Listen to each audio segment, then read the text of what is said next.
Yes, pagi-pagi semangat pagi semua. Semangatnya selalu pagi. Salam trading tenang senang. Kembali dengan Nofri Simanjuntak di sini. Saat ini, khususnya dalam dunia trading Indonesia dan YouTube, sedang marak mengenai 3 isu. Yang pertama, mengenai saling sindir antar mentor, dan saya tidak mau ikut-ikutan karena debat atau saling sindir itu tidak produktif.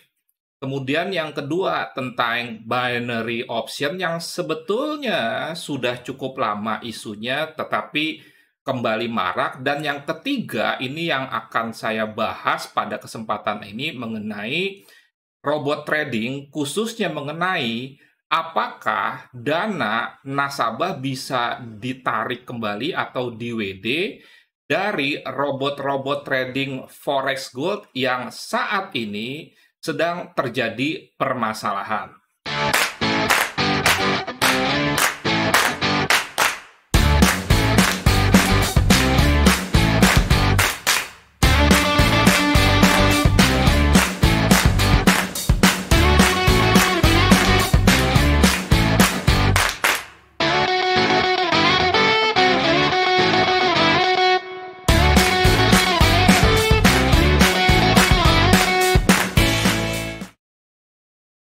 Sebelumnya saya perlu memberikan informasi dulu bahwa kalau saya membahas mengenai robot yang saat ini sedang bermasalah itu bukan karena ikut-ikutan dan juga tidak ada tendensi apa-apa. Yang jelas, sejak lama saya sudah membicarakan, sudah mengingatkan masyarakat mengenai penggunaan robot ini. Bukan tidak boleh, tetapi kita tetap harus memiliki kecerdasan finansial dalam menggunakannya.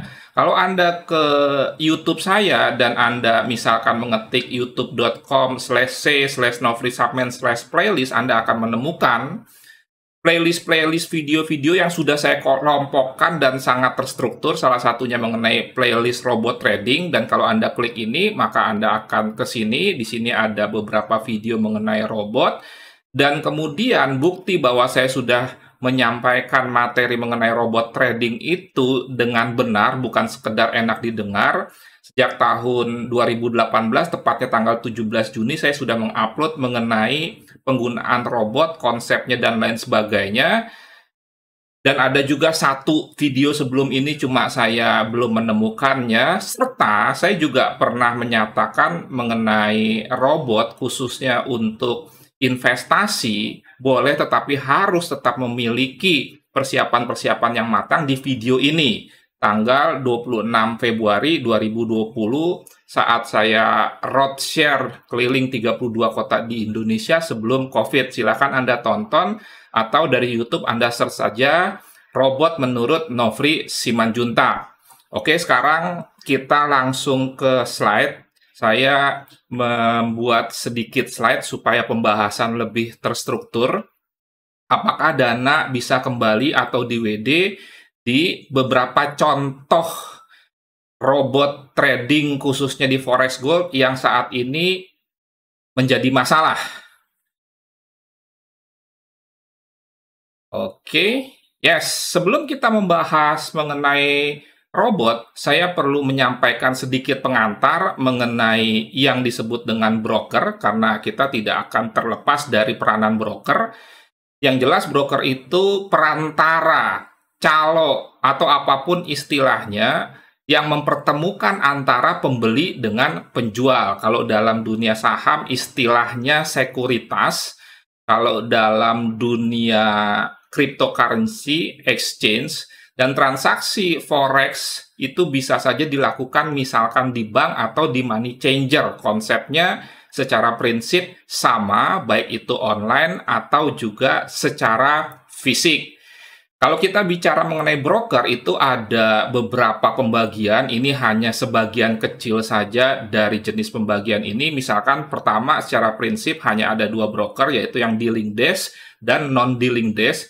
Artinya yang order dari kita sebagai nasabah atau investor itu dilempar ke institusi yang lebih besar lagi yang disebut dengan liquidator provider, atau memang tidak dilempar ke LP, atau itu di-mix atau di-hybrid, sebagian dilempar ke LP, sebagian juga tidak, dan itu termasuk di NDD atau non-dealing days yang jenisnya ada STP, ECN, dan hybrid. Saya tidak akan membahas lebih detail, mungkin di kesempatan lain. Saya hanya memberikan sedikit preview supaya di dalam masalah robot ini kita menjadi lebih jelas. Yang kedua, ada broker yang lokal, artinya terregulasi di Bapepti sebagai badan pengawas untuk komoditi di bawah Departemen Perdagangan, sedangkan kalau saham itu di bawah Bapepam.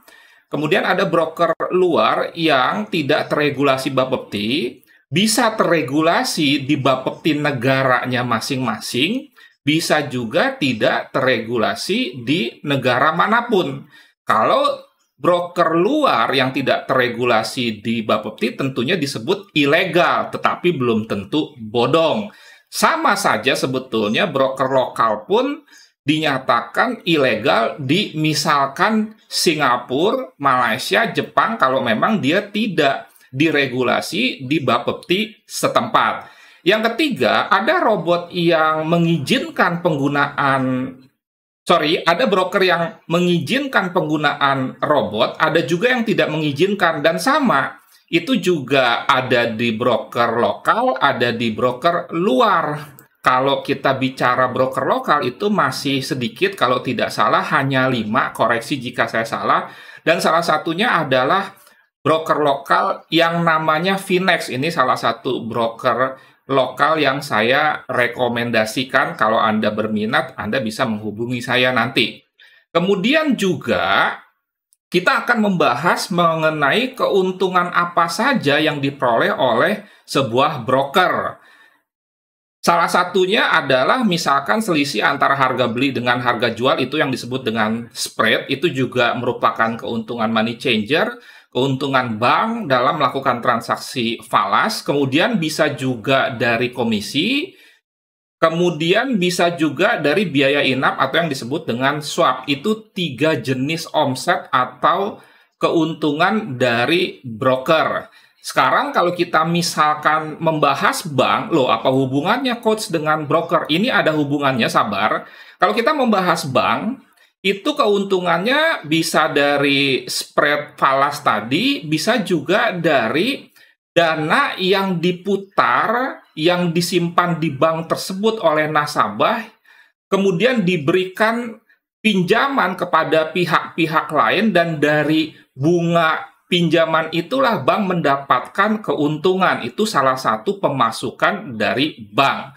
Hubungannya dengan broker apa? Dalam kaitannya dengan RAS. Harap diketahui bahwa izin broker itu adalah untuk menyelenggarakan perdagangan, transaksi, tetapi harusnya dana yang di broker, dana nasabah itu tidak boleh diputar atau misalkan dipinjamkan lagi kepada pihak lain. Sedangkan kalau bank itu punya hak untuk memutar, sehingga dalam kaitannya dengan RAS, artinya RAS itu adalah penarikan dana dalam jumlah besar-besaran dalam satu waktu yang cepat, itu bisa terjadi di misalkan bank atau broker dengan efek yang berbeda.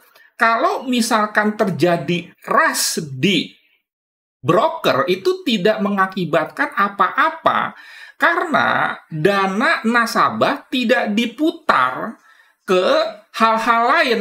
Sedangkan kalau terjadi RAS di bank itu menimbulkan masalah pada saat misalkan kita menyimpan uang di bank misalkan 5 juta, dana kita akan diputar, dipinjamkan kepada pihak lain.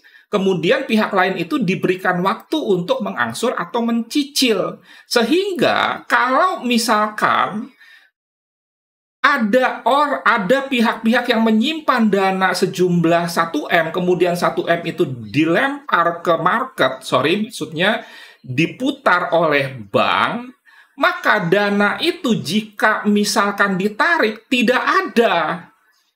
Sehingga RAS ini akan mempengaruhi kinerja bank, dan itu pernah terjadi pada saat dulu BLBI, akhirnya BI menurunkan dana cadangan.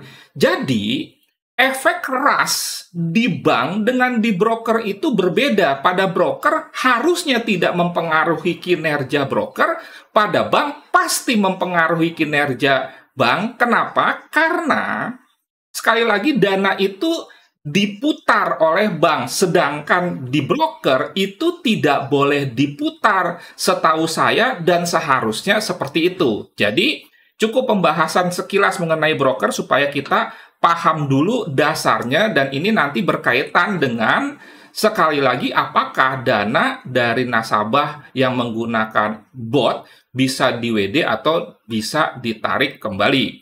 Kita lanjut. Sekarang Anda harus paham bahwa sampai saat ini Bapepti belum memberikan izin kepada robot trading karena masih melakukan kajian. Jadi tidak ada robot trading forex, gold, dan lain sebagainya yang berizin. Kenapa? Karena memang Bapepti belum mengeluarkan izin, belum ada aturannya, dan masih sebatas kajian atau wacana. Anda bisa langsung melihat website Bapepti atau misalkan sosial media Bapepti, ini saya ada linknya, bahwa Bapepti belum memberikan izin. Ini di-highlight kepada robot trading saat ini. Bapepti masih melakukan kajian terkait dengan robot trading. Jadi kembali lagi, tidak ada robot trading yang berizin karena memang izinnya belum dibuka. Sehingga kalau ada robot trading yang menyatakan berizin, kita tanya dulu izin apa. Kalau izin dari Bapepti memang belum ada. Kemudian kita sekarang masuk mengenai bot tersebut setelah sebelumnya saya membahas mengenai broker. Secara singkat, kalau kita menggunakan expert advisor atau bot, itu ada penjual atau penyelenggara bot yang membebaskan nasabah untuk menjalankan bot tersebut di broker manapun.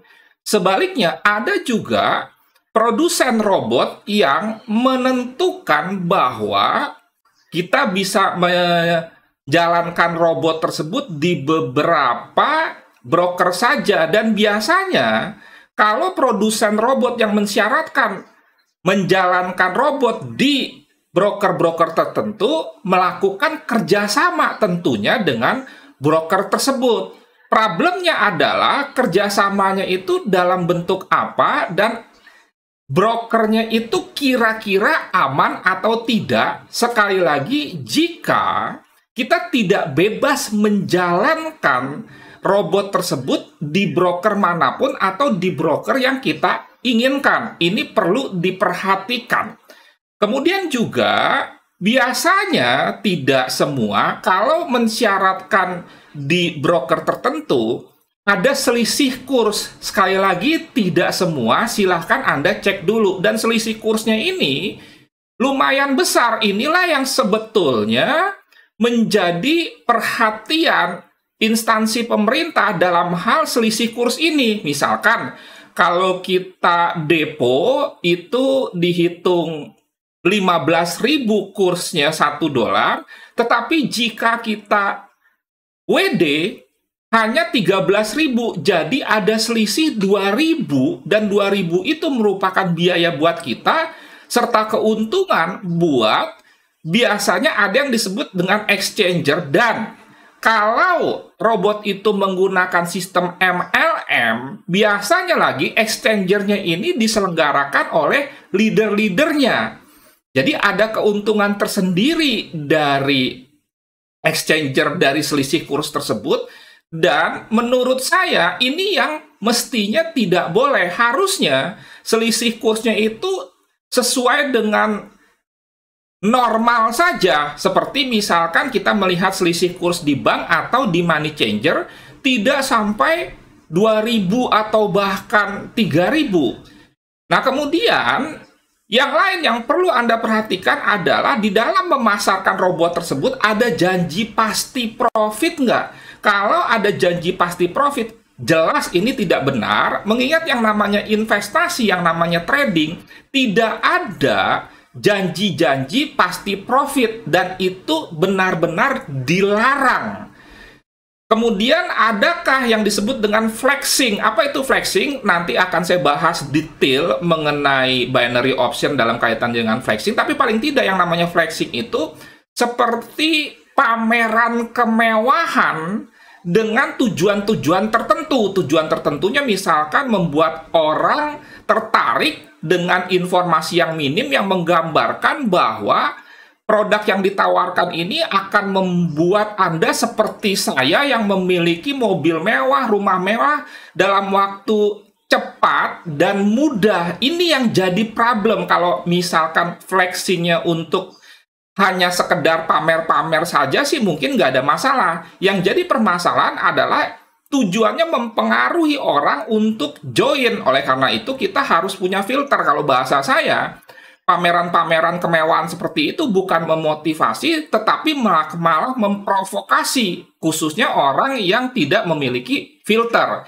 Selanjutnya, apakah robot tersebut dipasarkan dengan sistem MLM atau tidak? Saya selalu menyatakan bahwa MLM-nya ini sebetulnya tidak masalah kalau produknya bagus.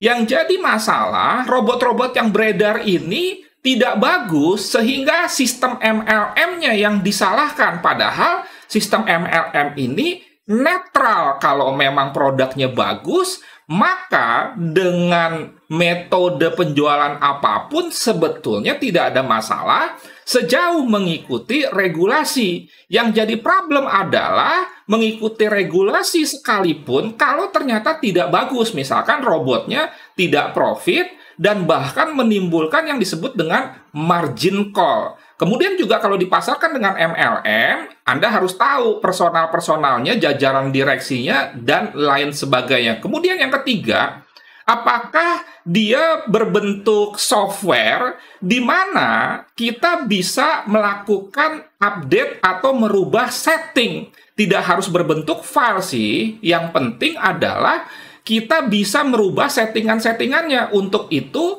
harus dijelaskan juga logika programmingnya, kenapa robot tersebut entry, kemudian juga soal risk and money manajemennya, dan itu harus disertai dengan edukasi yang lengkap. Itu baru robot yang bagus, dan ditambah lagi adanya portfolio. Soal waktu itu relatif, bisa sebulan, bisa 6 bulan, bisa 1 tahun.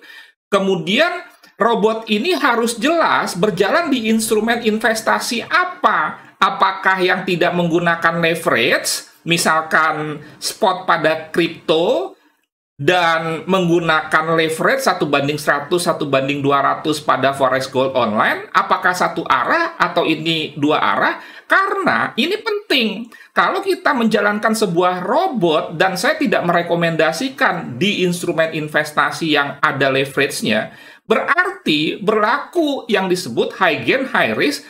Artinya, bisa saja itu menyebabkan margin call. Tetapi, kalau dijalankan di spot trading yang leverage-nya 1:1 dan satu arah, jelas tidak akan atau kecil sekali kemungkinan akan terjadi yang disebut dengan margin call. Sekali lagi, karakteristik investasi apakah ada leverage atau tidak, spot atau future, kemudian satu arah atau dua arah, ini penting.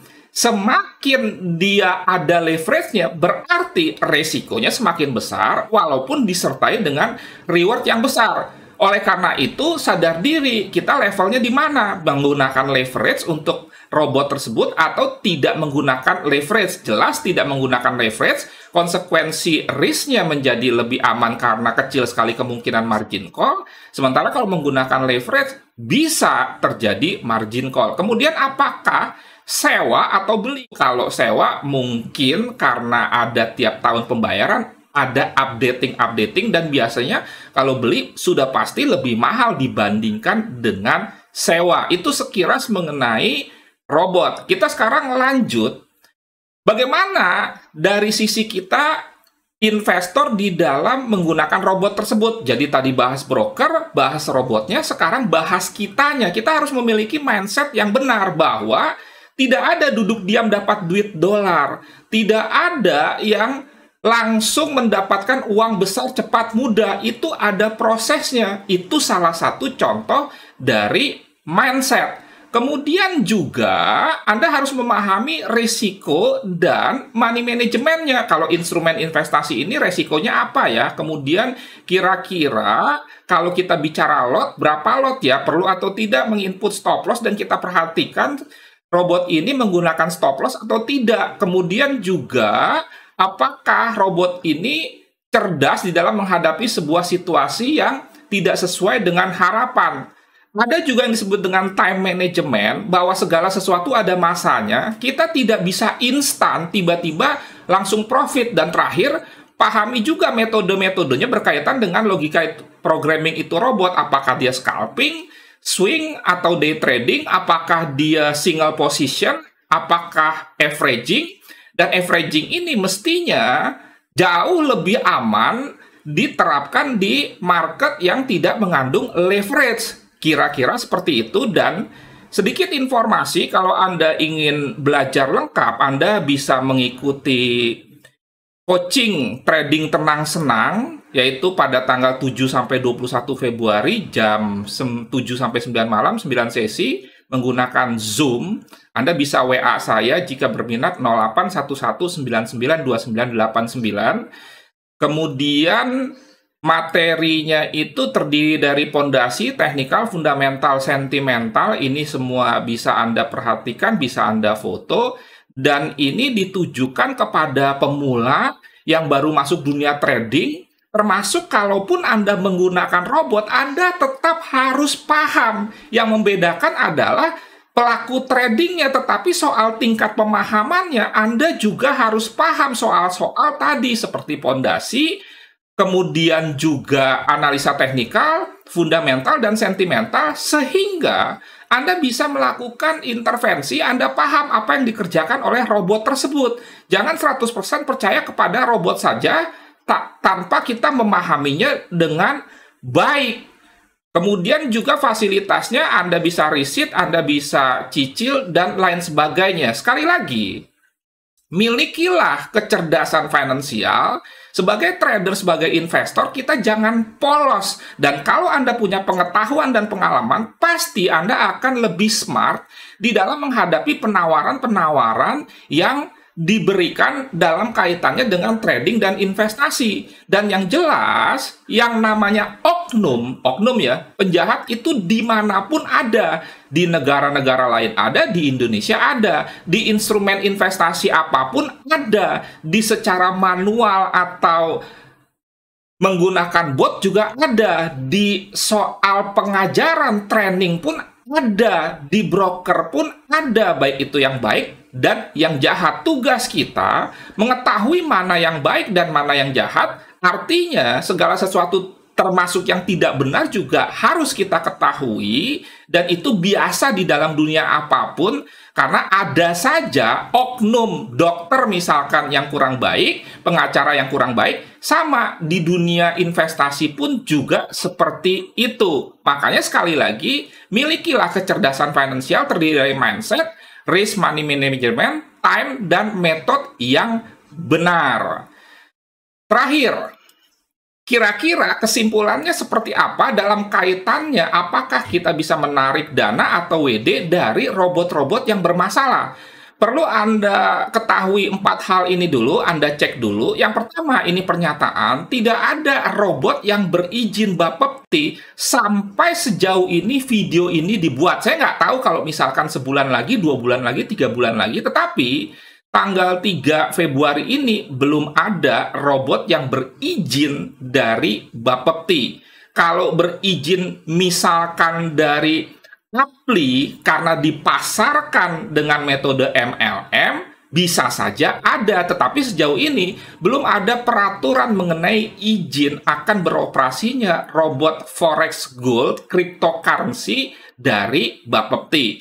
Kemudian yang kedua, pastikan bukan scam atau bodong. Salah satu langkahnya adalah, saran saya, kalau bisa, dana kita itu ditempatkan di broker-broker yang jelas, yang terregulasi, atau secara dunia kita mengenalnya dengan baik dan tidak mungkin dana kita dibawa kabur alias scam atau bodong. Jadi yang disebut dengan scam atau bodong itu biasanya adalah menjanjikan pasti profit, kemudian juga membawa kabur uang kita. Karena kalau kita bicara resiko di dalam dunia trading itu ada dua, resiko kejahatan, resiko kesalahan mengelola dana trading atau dana investasi. Dan itu bisa saja salah kita atau salah orang lain, misalkan fund manager. Tetapi jangan sampai dana kita dibawa kabur terlebih dahulu. Itu yang saya sebut sebagai resiko kejahatan, dan itulah yang disebut dengan sebenarnya dengan scam atau bodong. Jadi sekali lagi, menjanjikan pasti profit misalkan 1% per hari, dan itu bertentangan dengan aturan karena tidak ada janji pasti profit yang boleh diberikan pada saat Anda berinvestasi atau trading. Yang ketiga, Anda harus lihat yang bermasalah itu brokernya atau robotnya. Ini termasuk yang keempat ya. Kalau yang bermasalah brokernya, misalkan brokernya ditutup oleh regulasi negara setempat, ini kira-kira menurut saya uang Anda nggak akan kembali atau tidak bisa di WD. Mohon maaf kalau saya menyatakan yang benar, bukan sekedar enak didengar. Sebagai profesional, saya tidak hanya bicara yang enak-enak saja, supaya Anda bersiap. Contohnya apa? Misalkan pada kasus Fin 888 yang menempatkan dananya di Samtrade. Samtrade ditutup di Singapura dan dana-dana perusahaan tersebut dibekukan. Berarti ini masalahnya di broker.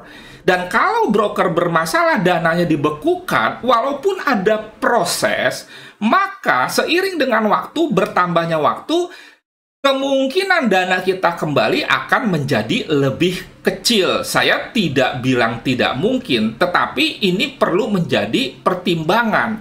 Kalau robotnya yang bermasalah, berarti mestinya tidak ada masalah dengan WD. Kenapa? Karena antara produsen robot dengan broker itu dua institusi yang berbeda. Dana kita ditempatkan di broker.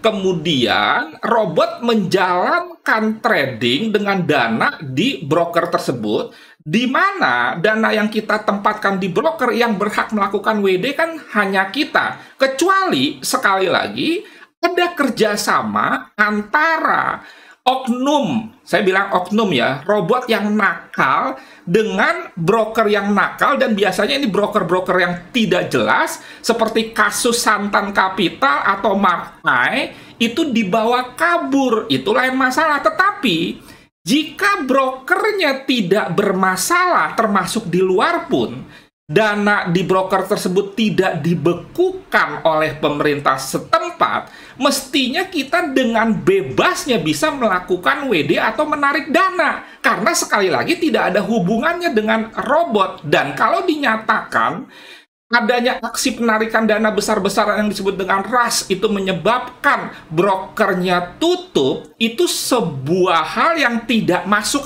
akal. Kenapa? Karena broker berbeda dengan bank. Broker tidak memutar dana nasabah, sedangkan bank memutar dana nasabah. Itu yang saya tahu di dalam dunia perbankan. Makanya kalau rush itu sekali lagi berbahaya di perbankan. Tetapi kalau di dunia broker forex gold, mestinya tidak ada masalah karena dana itu ada.